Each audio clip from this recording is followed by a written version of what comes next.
Nagising ako sa sunod-sunod na singasing. Malalakas. Nangangalit ang bawat pagtahol. Ngunit nahihimigan ko ang paghihirap. Ang pagpipigil sa kung ano. Madilim na paligid ang nabungaran ko nang idilat ko ang mga mata. Kinapa ko sa tabi si Silab. Wala. Ang posporo ang sunod kong kinapa. Agad namang nasumpungan ang mga daliri ko. Muling naglakbay ang aking mga kamay. Ilang haligi ng katre at silyang tabi ng aking kinahihigaan ang aking nasumpungan. Pamilyar sa akin na agad kong kinataka. Nang sinubukan kong bumangon ay sakalang napagtuunan ng pansin ang kung anong mabigat na nakadagan sa aking tiyan. Suminghap ako. Habol ang hininga na nagpadagdag ng kaba at pagkalitong unti-unting gumagapang sa aking kamalayan. Muling inagaw ako ng mga singasing. Nasundan pa ng ilang pagdaing. 3 tinig ang halinhinang naririnig ko. Natuluyang kumumbinsi sa aking bumangon ng dahan-dahan. Nang makaupo ng maayos at mailapat ang mga talampakan sa sahig, ay agad kong kiniskis ang palito sa bahay nito. Nagkaroon ng munting liwanag. Ang dating dampa ang nasilayan ko. Tila nagdikit ang mga kilay ko sa pagsasalubong. Ang alam ko nakalipat na kami. Ano't narito pa rin ako sa dati kong dampa. Bago maubos ang liwanag na tangan, agad kong dinaiti ang apoy sa mitsa ng gaserang nakapatong sa silya. Bumaha ang liwanag. Tuluyan ko nasilayan ang paligid. Ganun pa rin ang ayos. Lahat ng gamit ay tila hindi nagalaw sa pwesto, na para bang hindi kami umalis. Wala sa sariling napahawak ako sa sikmura. Nagulat at napatingin sa tiyan na malaki na.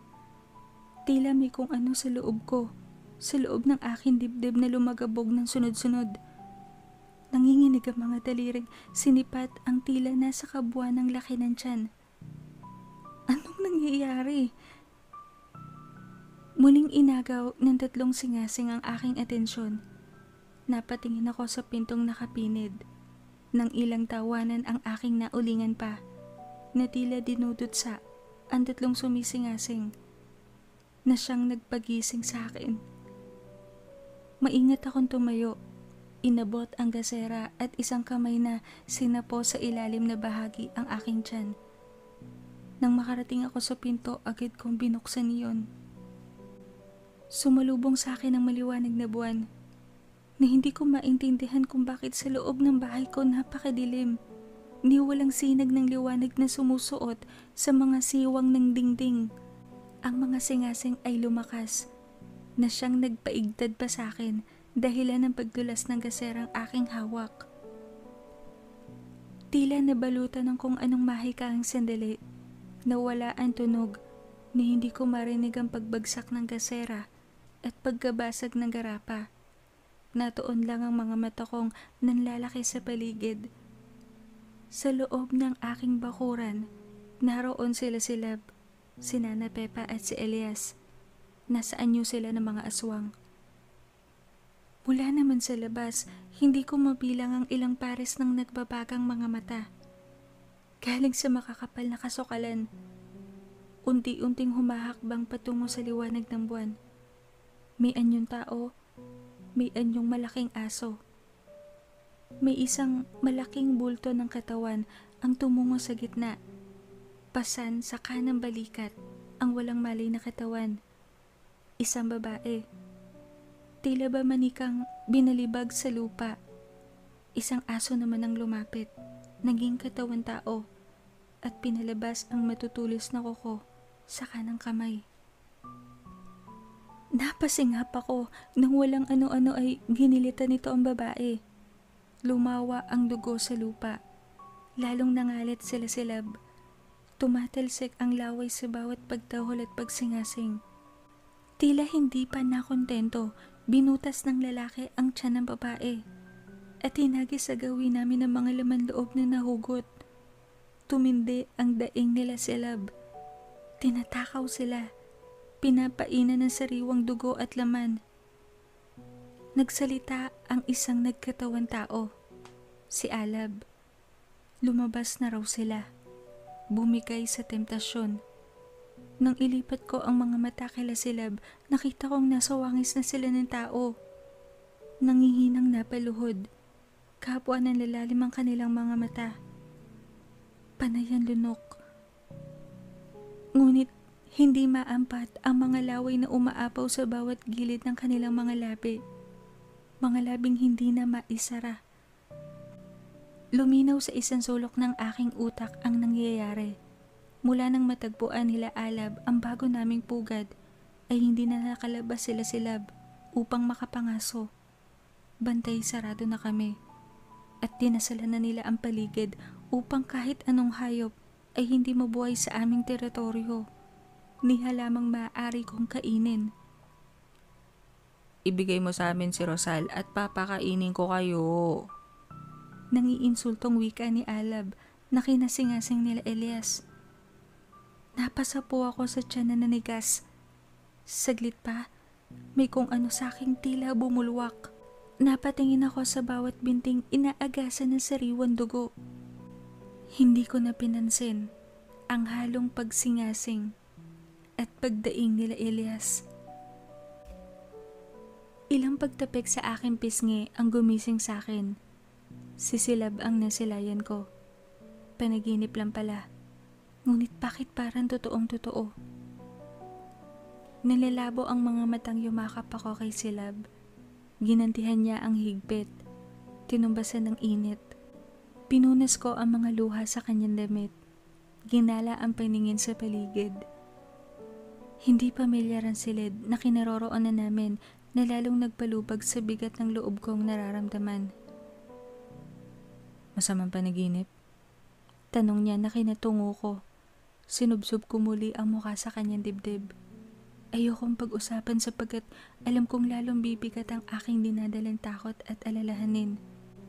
Isa pa kahit hindi niya ipakita sa akin, alam kong namamahay na rin sa kanyang isip ang mga tagpong aking napaniginipan. Gusto mo pag-usapan natin?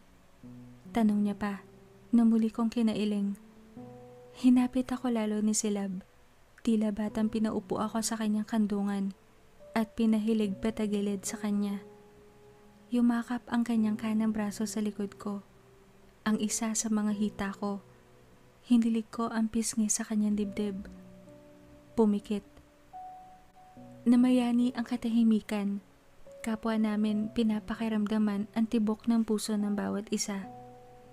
Lumunok ako ng ilang beses bago binasag ang katahimikan. Pag natuklasan nila ang ating bagong teritoryo, ikakasama ba ng loob mo kung imumungkahi kong tumuloy tayo sa aming komunidad? Kinagat ko ang pang-ibabang labi matapos itanong ang isang solusyon na maaaring maging sagot sa suliranin namin kung sakali. Matibay at makapangyarihan ang barikadang nagtatago at nangangalaga sa amin noon pa. Isang barikadang pinundasyon ng mga naunang babaylan at lalong pinagtitibay pa nila Ate Ila ngayon. Tumingin sa malayo si Silab bago nagsalita.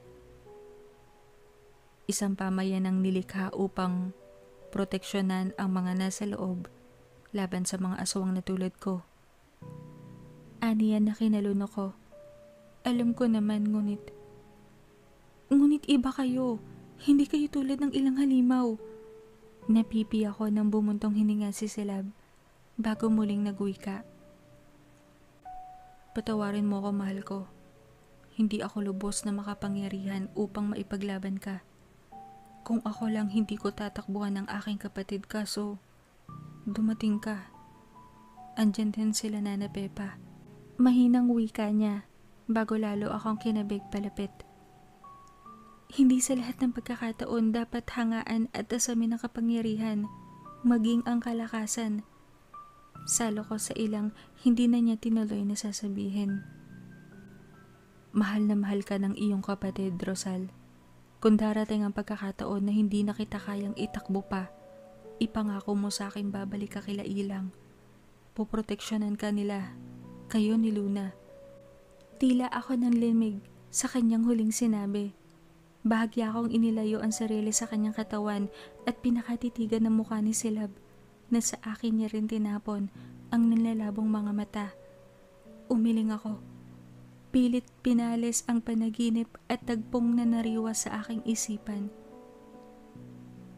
Papalakihin natin na magkasama si Luna. Ikaw, ako, sila Nana Pepa at si Elias. Ayokong... Hindi mangyayari yun. Natatarantang wika ko na kinailing ni Silab bago tinawid ang distansya ng aming mga labi. Isang malalim ngunit mabilis na halik ang kanyang ginawad. Habol ko ang hininga nang pinakawalan niya ang aking bibig. Hindi na to basta ikaw lang at ako, mahal ko. Huwag mong ipagkait kay Luna ang mundo. Ang masilayan ka at mahalin ka. Halos pabulong na wika ni Silab sa aking tenga. Bakit ako lang? Tayong dalawa dapat. Nangihinang tutol ko, ngunit niyakap lang ako ng mahigpit ni Silab. Alam mo bang pangalawang buhay ko na to? Nakatakdang maging purong tao sana kami ni Alab. Ngunit binuwag iyon ng aming kamag-anak, ang aming tiyo, na napatay ni Alab matapos nitong baguhin kami. Hindi dapat ako makakabawi sa pagpapalit ng kaanyuan, gawa ng may sakit ako nang niyanggaw ako nila. Ngunit may kung anong pinainom sa akin ng isang tagasunod ni tiyo, dahilan upang tuluyan akong gumaling. Ang sabi ko noon sa sarili ko, baka may nakatakda pa akong gawin o makamtan. Hanggang sa nakita kita. Hindi mo lang alam, Rosal, kung gaano ako naging masaya nang ibigin mo rin ako sa kabila ng aking katauhan. At heto pa, lalo mo kong nilunod sa pag-ibig ng nabuo si Luna. Marahil may nagawa akong mabuti noon upang maramdaman at maranasan ko ang nag-uumapaw na kaligayahang ito ngayon. At labis ako nagpapasalamat sa iyo dahil doon. Hindi lang ang aking gabi ang kinumpleto mo, mahal ko, maging ang buo kong pagkatao. Hindi ako umimik. Pilit pinapalis ang mga isiping dulot ng aking masamang panaginip. Ano't ano man pipilitin ko na maging ligtas kayong dalawa. Mahinang bulong ni Silab na hindi ko tinugon. Hindi mangyayari na ako lang. Dapat kaming apat. Kaming dalawa. Kasalukuyan akong kumakain ng dalanghita at pinapanood ni Silab habang minamasaya ang aking binting ng alay. Nang saglit siyang matigilan, napatingin sa labas ng pinto at tila nilukoban ng kung ano sabay ng pagkunot ng kanyang noo, ang pagkiskisa ng kanyang mga ngipin. Maingat niyang binabasa sa hig ang aking binting kanyang hawak. Hinalikan ako sa noo at sinabing lalabas saglit. Ipagpatuloy ko na lang daw ang pagkain. Hindi ko siya sinagot, ngunit hindi rin naputol ang mata kong sa kanya natuon habang bumababa siya ng hagdan. Nasa labas sila Elias. Tinungo niya marahil. Naulinigan ko pa ang pagtatanong ng aking mahal ngunit hindi sila sumagot mag-ina. Lilipad sana ang aking diwa ngunit may nalanghap akong malansa. Dugo. Dugo ng hayop. Tumayo ako, binaba sa maliit na lamisita ang kinakaing prutas at sinundan si Silab. Naabutan kong nasa silong sila. May hawak na manok si Elias at si Nana Pepa. Tumutulo ang dugo sa patay na mga hayop. Tila iisang tao silang napalingon sa akin. Pahakbang na sana ako palapit, ngunit sabay-sabay silang nagsabing wag. Wag akong lumapit. Bakit? Tanong ko. Anong mali? Kumakain sila na nasa paligid ako. Hindi na bago iyon.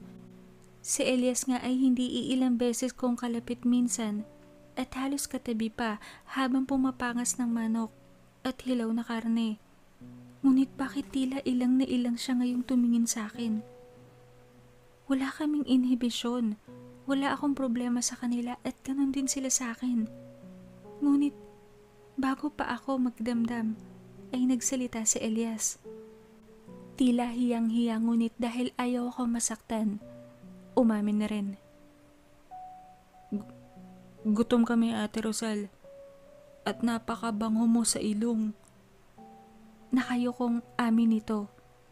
Binuka ko ang bibig ngunit hindi ko mahamig ang dila upang magsalita sapagkat natuon ang mata ko sa dugong tumutulo sa mga manok na hawak nila. Hindi pula ang dugo. Kulay itim. Naramdaman ko na lang ang mga kamay ni Silab na humawak sa akin at pumalupot.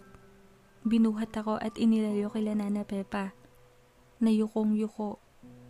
Nanlabo ang aking paningin kaya pumikit ako.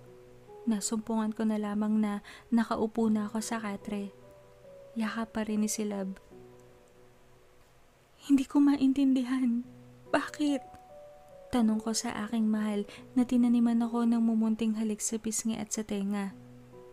Anong nangyayari sa akin? Tila ako nagiging pusong mamon. At napakababa ng luha ko nitong nakaraan. Ano ba kasing nangyayari? Huwag mong ililihim. Pamilya na tayo, diba? Pamilya ko na sila. Anong mali? Sunod-sunod kong sabi, habang pinaglalabanan ang hagulgol na nais lumabas sa aking lalamunan. May lumason sa mga hayop. Patunay ng dugong itim na lumalabas sa katawan nila kanina. Hindi namin maamoy na sariwa ang laman at dugo. Hindi rin magawa ni Elias na pagtiyagaan sapagkat nang sinubukan niya, iba ang lasa. Lasang putik. Tila lito ring paliwanag ni Silab. Napalunok siya na parang may kung anong pinipigilan o tinitimpi.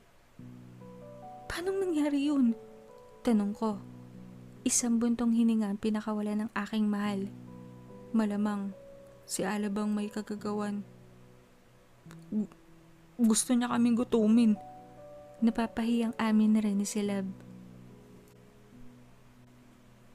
Dahil nagugutom, napilitang lumabas agad ng bahay sila Nana Pepa at Elias upang mangaso.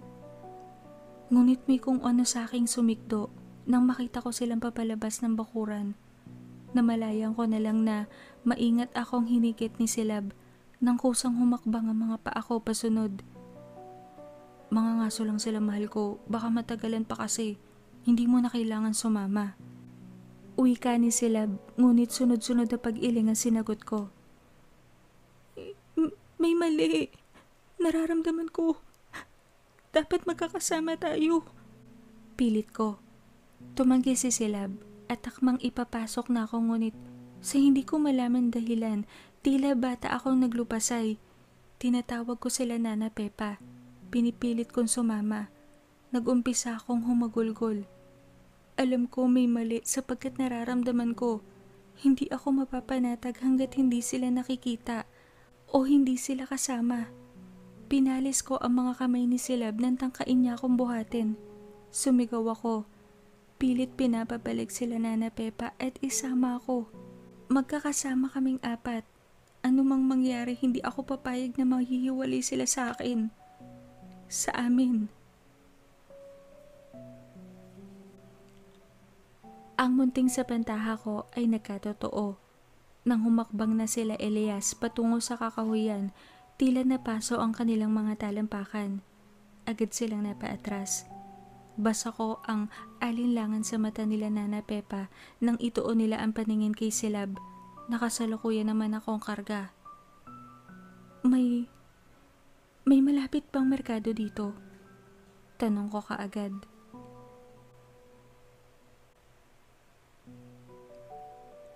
Sinalubong kami ng ingay sa merkadong aming nasumpungan. Nakita kong suminghot sila Silab sa paligid. Nailing pa rin sila Elias. May sinabing bilang sa aking mahal. 6 raw. Lumingali nga sa paligid ang 3. Sinabi kong ilapag ako sa lupa na siyang sinunod ni Silab. Agad pumaligid sa akin si Elias at si Nana Pepa. Sa tabi ko, umabri 7 sa akin ang aking mahal. Nang maglakad ako ay siyang kilos rin nila Silab. Nilinga ko sila. Sa bukana ng merkado sila nakatingin, ngunit malilikot ang kanilang mga mata.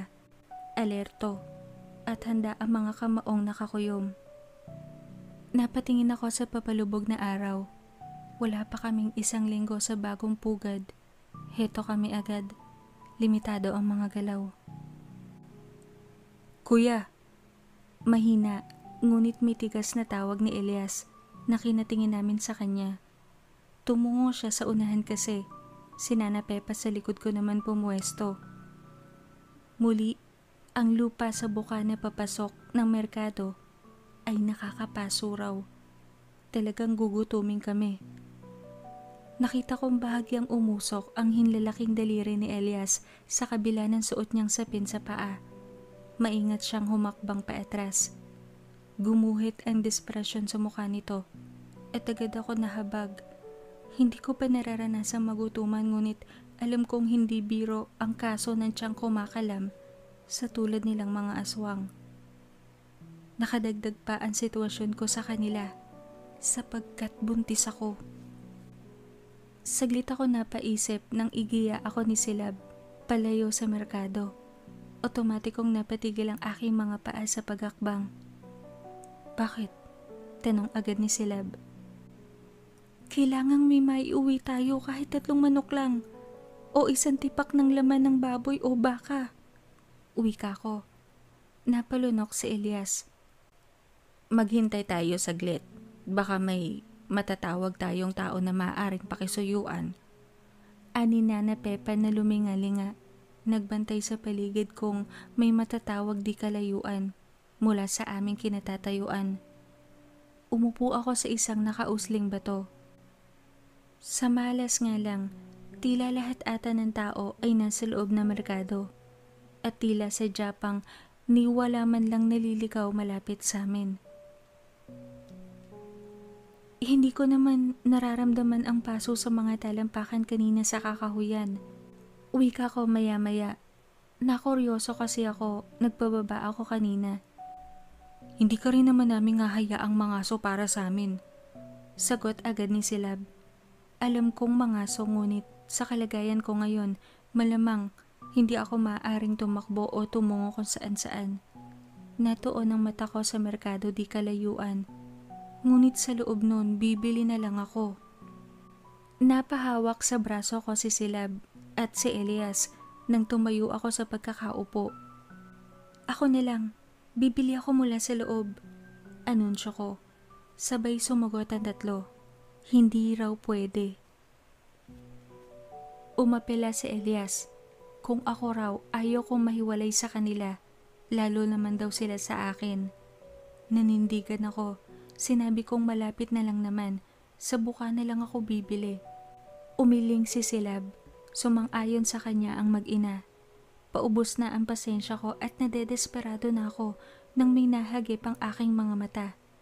2 dalagita na sa akin nakatingin. Minumuestra ng isa na lumapit ako. Luminga ako kay Nana Pepa ngunit nakita na rin naman pala nila ang 2 dalagita. Kuya, muling tanong ni Elias. Hindi sila mga aswang. Kumpirma naman ng aking mahal. Baka patibong naman yan, kuya. Ani Elias na nagsalubong ang mga kilay. Ngunit hindi iyon ang nararamdaman ko. Unang-una, ang 1 dalagita ay may hawak na supot ng prutas. Sa ibabaw, nahuhulog ang ilang kalamansi. Hinog na. Naglaway ako. Pangalawa, ang kasuotan ng 2. Itim na saya, puting kimona, at pulang sandalyas. Ang madalas na suot ng mga kababaihan sa aming komunidad. Oo nga't maraming ganoong kasuotan sa paligid na nakabalot sa katawan ng ilang kababaihan ngunit kahit malayo, pansin ko ang panuwelo nilang suot. May pulang borda na mga letrang baybayin at iilan na lang ang may kaalamang iyon. Kaming lumaki sa komunidad ng mga babaylan. Sinenyasan ko silang lumapit ngunit umiling sila na agad kong naintindihan sapagkat mortal na magkaaway ang aswang at ang mga babaylan. Bagamat nagawang makipag-usap ni Ate Ilang saglit kay Silab, Hindi maipapangakong kaya ng ilan sa aming lumapit sa bago kong pamilya. Mga babaylan sila, sigurado kong anunsyo. Ngunit tumanggi sila silab. Tila nag-init ang mga pisngi ko. Wala na tayong pagpipilian. Magugutom tayo. Kayo, kung may kaya akong gawin, bakit hindi? Payagan niyo na ako. Payagan niyo na ako mamili sa loob. Alam kong hindi nila ako papabayaan. May diin na wika ko, sabay hawak sa impis ko pang tiyan. Tila iisang tao silang humakbang muli nang pinalis ko ang mga kamay ni Silab upang pigilan ako maglakad patungo sa dalawang dalagitang babaylan. Ang dalawa naman dalagita ay humakbang rin pasalubong sa akin. 3 talampakan ang naging pagitan nila at namin nang tumigil ako maglakad. Nakita ko pa ang mga talampakan nila Silab na umuusok ng mahina, ngunit walang reklamo ako naririnig bukod sa pagsingasing ni Elias ng mahina. Pagbati, Ate Rosal, ako si Trina at siya si Mirasol, ang aking kapatid. Nautusan kaming saglitin ka. Bahagyang yumukod ang dalawa, na ginantihan ko rin ang pagyukod. Maaari bang humingi ng pabor? Tanong ko na saglit kinatigil ng dalawa. Paano'y nagpalitan ng masasamang tinginan at ang ilan, ang dalawang dalagita, laban sa bago kong pamilya. Kung ganang sa'yo, Ate Rosal, malugod kong susundin. Ngunit kung ganang kanila, patawarin mo ko. Formal na wika ni Trina ang nagsalita kanina. Napalunok ako.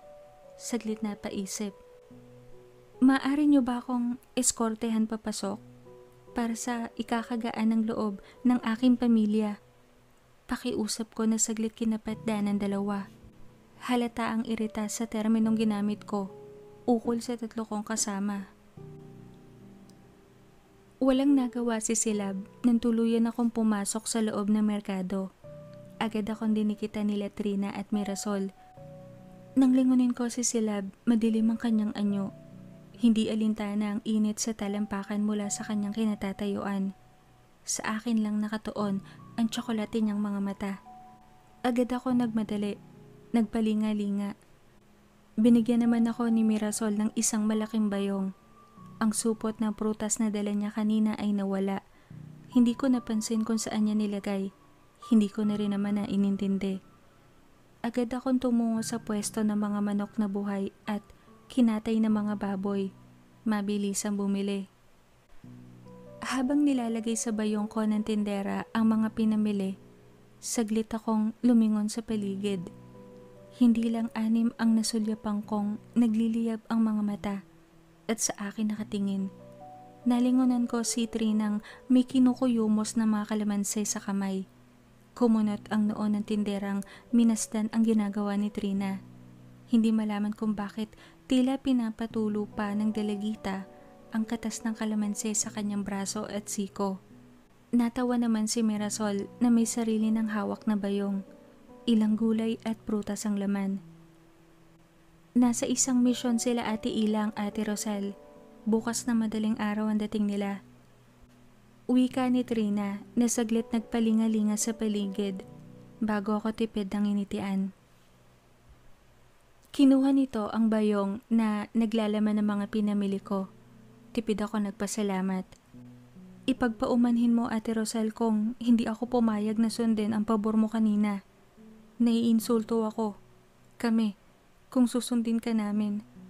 Hindi kami susunod o magbibigay ng pabor sa mga aswang. Kahit sino pa sila. Sapagkat ang mga aswang ang dahilan kung bakit kami naulila ni Mirasol. Isa sa dahilan kaya kami naging babaylan. Paliwanag ng dalagita. Naiintindihan ko naman. Kailan pa kayo sumapi sa komunidad? Tanong ko. 1 taon na rin, sagot naman ni Mirasol. Akmang kukunin ko ang bayong ngunit tumanggi si Trina. Ninuso ang tiyan ko bago ngumiti.